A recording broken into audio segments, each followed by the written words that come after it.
Guys, for today's video, magata tayo ng puso ng saging. Tapos na yan, guys, niluto ko na yan siya. Bali, nilaga ko na siya. Tapos, pagkaluto na niya, ganyan na. Nilagyan ko na siya ng gata. Tapos, imikos-mikos lang natin siya. Imikos-mikos lang natin para, pakuluan sa gata. Gusto ko sana siyang isalad kaso medyo hindi na fresh yung gata kasi nilagay ko na sa freezer. Kaya ginanyan ko na lang siya. Inuna ko muna yung luya. Nilagay ko na yung luya. Hindi ko na siya nilagyan pag ginisa sa mantika kasi wag muna tayo kumain ng ngayon, mantika. Gata lang kakainin natin. O, di ba? Nilagay ko muna yung yung luya, tapos yung ibang mamaya na 'yon. Tapos nilagay ko yung ulang, hipon. Hipon pala. Ulang naman noon. Oy, samok. Nilagay ko muna yung hipon, tapos imikos-mikos lang natin siya. Ganyan, mikos-mikos.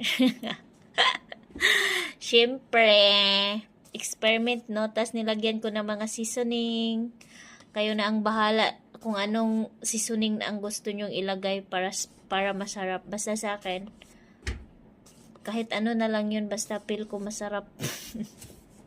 Secret yung seasoning, joke. Ano pala yun, guys? Yung nakita nyo, yun? Yung sa chicken broth. Chicken broth. Para masarap siya. Tapos, nilagay ko na yung daing. Kasi masarap yung ginataan pag may daing. O diba? Pak. Ang sarap na yan. Malapit na siya maluto.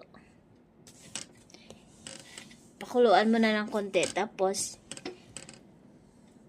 gusto ko sana siyang yung lalabas na yung oil niya. Pero tinamad na ako eh. Parang medyo matagal. Kaya nilagay ko na lang yung ibang ano ba yan?